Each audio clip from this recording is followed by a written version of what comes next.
السلام علیکم عاقل صاحب۔ وعلیکم السلام۔ میں رمضان میں عمرہ کرنے کے لیے گیا تھا تو میں نے بال نہیں کاٹے تھے اور بیچ کے تھوڑے سے لیے تھے بال بس۔ تو ابھی میں کل پھر انشاءاللہ عمرہ کرنے کے لیے جا رہا ہوں، تو یہ عمرہ ہو جائے گا یا دم دینا پڑے گا؟ دم دینا پڑے گا، جی ہاں۔ دیکھیے سن لیجئے، نحمدہ و نصلی علی رسول الکریم، اما بعد، بہت اہم سوال ہے۔ عمرے کی سعادت کے لیے آپ لاکھوں روپے خرچ کرتے ہیں۔ انڈیا پاکستان سے تو ابھی میں ریسنٹلی دلی سے آیا ہوں، یقین جانیے کہ جب ہم لوگ پہلے چلا کرتے تھے نا جہاز میں سفر کرتے تھے، انڈیا جاتے تھے، تو عمرے والے چند لوگ ملا کرتے تھے، لیکن اس سفر میں اب حالت یہ ہو گئی ہے کہ کھچا کھچ جہاز بھرا رہتا ہے اور عمرے والے ہوتے ہیں، زیادہ تر عمرے والے ہوتے ہیں، اور یہی واپسی پر اور آنے جانے کا سلسلہ اللہ تعالیٰ نے بہت فراوانی عطا کر دی ہے، اور سعودی عرب کو اللہ رب العالمین اپنی حفظ و امان میں رکھے۔ جو سہولتیں یہاں کی مملکت خادم الحرمین شریفین حفظ اللہ کی حکومت اور حجاج بیت اللہ الحرام کے لیے پیش کر رہی ہیں، اس کی نظیر نہیں ملتی۔ اللہ تعالیٰ اس اعمال کو شرف قبولیت بخشے، اور حجاج بیت اللہ الحرام کے لیے جو آسانیاں فراہم کی جا رہی ہیں، اللہ رب العالمین انہیں قبول فرمائے اور اس ملک کو امن اور سلامتی سے رکھے۔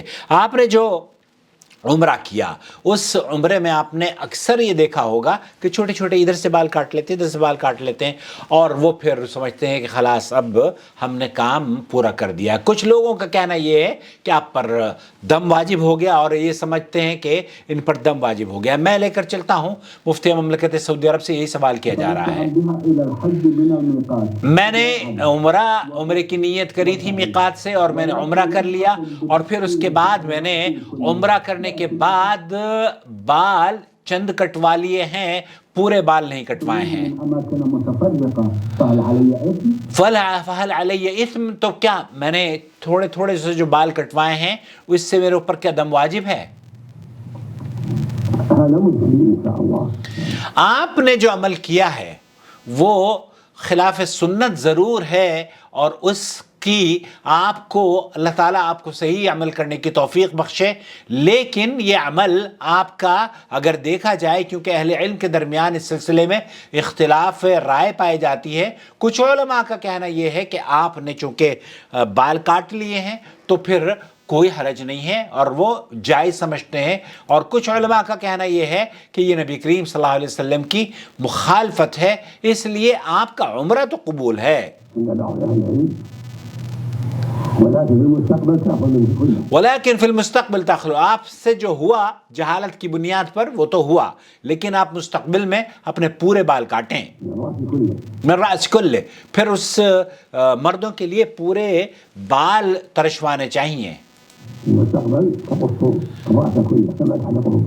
کما تحلقہ کلہ، تو جس طریقے سے بالوں کو گنجا کیا جاتا ہے نا، سر کو پورے کو، اسی طریقے سے پورے بال کٹنے چاہیے۔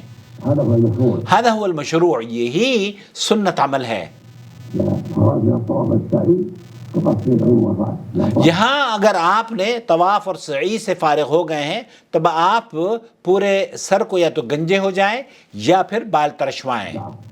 اما الذی مضى فنرجو ان یکون کافیا انشاءاللہ، تو جو آپ سے ہوا وہ جہالت اور لا علمی کی وجہ سے ہوا ہے، وہ انشاءاللہ تعالی اللہ کے ہاں مقبول ہوگا۔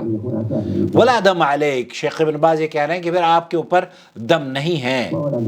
لأن جمعا من اہل العلم يرونه يكفي، پھر بہت سارے علماء کا موقف یہ ہے کہ یہ کافی ہے، لیکن صحیح بات یہ ہے کہ آپ کو بال جس طریقے سے گنجا پورا سر ہوتا ہے نا، اس طریقے سے گنجا ہونا چاہیے یا پورے ہی بال کٹوانے چاہیے، یہی احادیث سے ثبوت ملتا ہے۔ مجھے امید وضاحت ہو گئی ہوگی، اور اس چینل کو دیکھنے کا بہت شکریہ۔ ہماری ویڈیوز کو آپ دوسروں کے ساتھ بھی شیئر کر سکتے ہیں۔